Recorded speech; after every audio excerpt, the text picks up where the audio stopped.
श्री क्षेत्र गहिनीनाथगडाचे महंत विठ्ठल महाराज यांचा अपघात झाल्यानंतर ते आता सुखरूप 21 दिवसांनी आलेले आहेत. माझ्यासोबत महंत आहेत. काय भावना आहेत? 21 दिवसानंतर परत तुम्ही आमच्या सेवेत सुखरूप इथं आलाय. 22 तारखेला माझा ॲक्सिडेंट झाला, तेव्हा आज इथे सर्व हजारो समाजाच्या साक्षीने परत श्री गहिनीनाथ महाराज आणि श्री संत सद्गुरू वामनभाऊ महाराज यांचा जो करोडो समाज आहे, या समाजाची सेवा करण्यासाठी बर्वे झाले आजीवरी नाही पडिलो मृत्यूचे आहारी, वाचोने आलो एथवरी उरले ते हरी तुम्हा समर्पण, या भावनेने लाखो लाखो आणि करोडो कोट्यावधी समाजाचा आशीर्वाद आणि श्रीनाथांचा आणि श्री गहिनीनाथ महाराज आणि श्री गुरु श्री संत वामनभाऊ महाराजांचा आशीर्वाद म्हणून या अपघातातून वाचून इथपर्यंत आलो.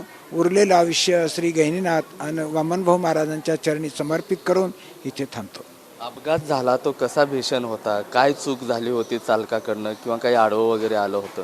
ओएसिस फर्टिलिटीच्या तज्ज्ञांनी IVF उपचार पद्धतीद्वारे 1 लाखांहून अधिक जोडप्यांना मातृत्व प्राप्तीचा आनंद दिला आहे.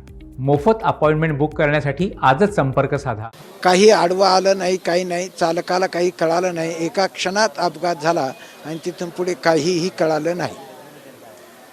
कोणी कोणी मदतीला पुढे सरसावलं? अपघातानंतर ज्यांना कळालं, पुढारी असतील, हजारो माणसं आणि पॉलिटिकल क्षेत्रातील मंडळी, एवढी मंडळी आली की हजारो मंडळी आली. राजकीय क्षेत्रातील पाथर्डी, अहमदनगर, पुणे, सर्व राजकीय क्षेत्रातील तिथे मोनिकाताई राजाळे, प्रतापराव राखणे, भीमरावजी धोंडे साहेब, सुरेश अण्णा धस त्यांचे चिरंजीव, त्यानंतर प्रकाश आंबेडकर, जयदत्त अण्णा क्षीरसागर, निलेश लंके, ही सगळी मंडळी एवढी आली.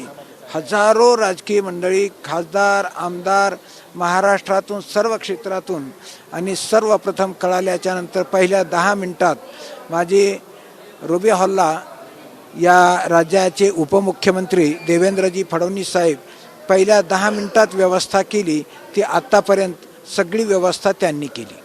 ज्यावेळेस तुम्ही उपचार घेत होता, इथले काही भक्त जे आहेत, आपले भाविक आहेत, त्यांनी अन्न पाणी सोडलं होतं, साकडं घालत होते की प्रकृती लवकर बरी व्हावी. गावोगाव प्रार्थना, भजन, पूजा, विधी, काशीतले सगळी ब्राह्मण मंडळी, ऋषिकेश, सर्व मंडलेश्वर मंडळी, महाराष्ट्रात नाही तर देशातील सर्व साधू संतांनी अनेक देवदेवतांना साकडं घालून यज्ञ, हवन, पूजा, पाठ, व्रत, वैकल्य अनेकांनी या देशातून.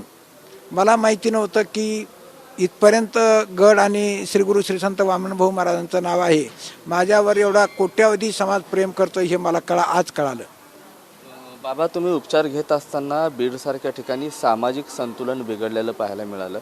2 जाती पहिल्यांदाच आमनेसामने झाल्या. आता वातावरण प्रचंड दूषित झालेलं आहे. काय तुम्ही आव्हान कराल या दोन्ही समाजाला शांत राहण्यासाठी? काय साकडं तुम्ही घाला?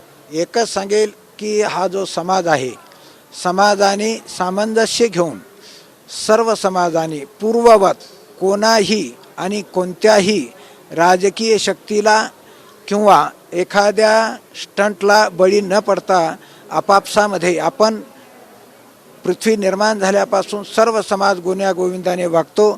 सर्व समाजाने नाथांच्या साक्षीने सांगतो, सर्व समाजाने अतिशय प्रेमाने वागावं, हीच पांडुरंग आणि श्री गहिनीनाथ महाराजांच्या चरणी प्रार्थना. नक्कीच दोन्ही समाजामध्ये सध्या तेढ निर्माण आहे, मात्र आपण प्रेमानं, आपुलकीनं राहिलं पाहिजे असं आवाहन जे देखील आहे आता महंत विठ्ठल महाराज करताना आपल्याला पाहायला मिळतात. कॅमेरा पर्सन हर्षलसह मी महेंद्र कुमार मुधोळकर, बीड.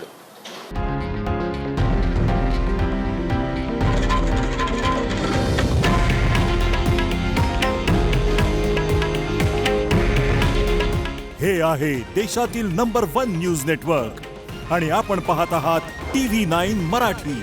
काळजी तुमची, हित महाराष्ट्राचं.